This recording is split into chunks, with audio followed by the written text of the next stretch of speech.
पंडित जी और बेरोजगार डॉक्टर। राजस्थान के एक छोटे से कस्बे में एक युवक रहता था जिसका नाम था सुकेश।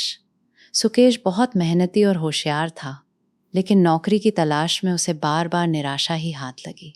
वो सरकारी दफ्तरों में घूमा, प्राइवेट कंपनियों के इंटरव्यू दिए। हर जगह से यही जवाब मिला, अभी वैकेंसी नहीं है या आपका प्रोफाइल सूट नहीं कर रहा।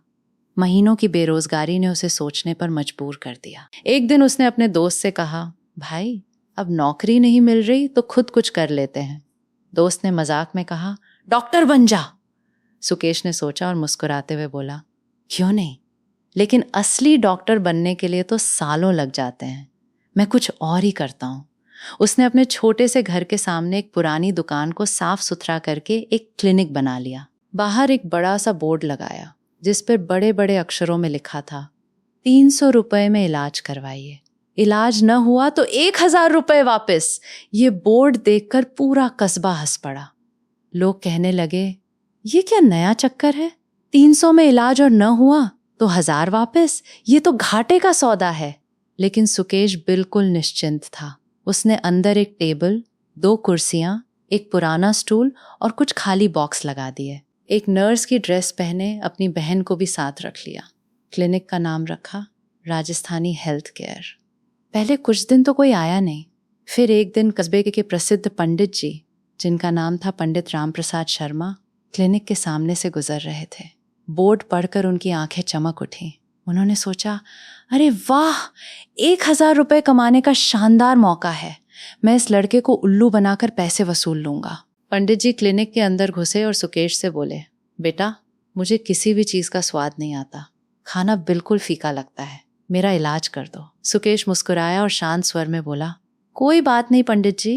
नर्स, बॉक्स नंबर 22 से दवा निकालो और 3 बूंद पिला दो। नर्स ने तुरंत एक छोटी शीशी निकाली और पंडित जी को 3 बूंद पिला दी। जैसे ही दवा उनके मुंह में गई, पंडित जी चीख पड़े, अरे ये तो पेट्रोल है। मेरी जुबान जल रही है, क्या बकवास है ये।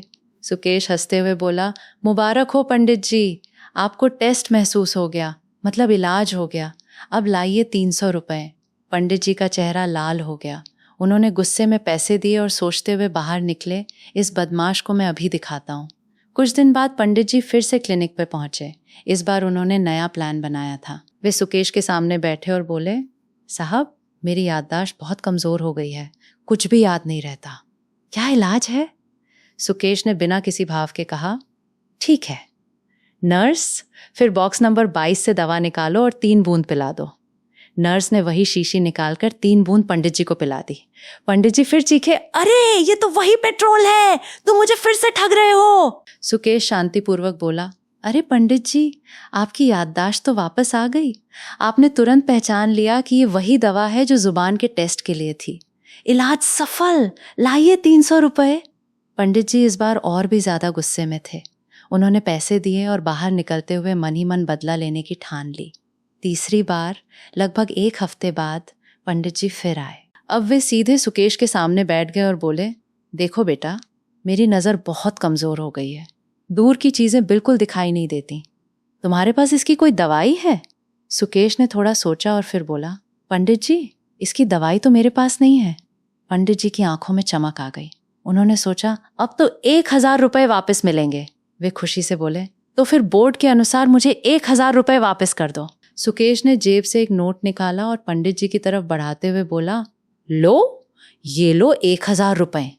पंडित जी ने नोट लेते ही चौंक कर कहा, अरे ये तो 500 का नोट है, तुम मुझे ठग रहे हो। सुकेश जोर से हंस पड़ा और बोला, अरे पंडित जी, आ गई ना आपकी नजर, अब तो साफ साफ दिख रहा है कि ये 500 का नोट है, इलाज हो गया, अब लाइए 300 रुपए।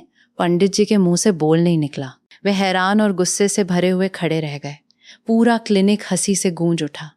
सुकेश ने पंडित जी की तरफ देखकर मुस्कुराते हुए कहा, पंडित जी अब आप समझ गए न कि राजस्थानी लड़के को ठगना इतना आसान नहीं है। इलाज तो हो गया, लेकिन पैसे तो देने ही पड़ेंगे। पंडित जी सिर झुकाकर 300 रुपए रखकर चुपचाप बाहर निकल गए। उस दिन के बाद वे कभी उस क्लिनिक की तरफ नहीं गए। सुकेश का क्लिनिक धीरे धीरे प्रसिद्ध हो गया।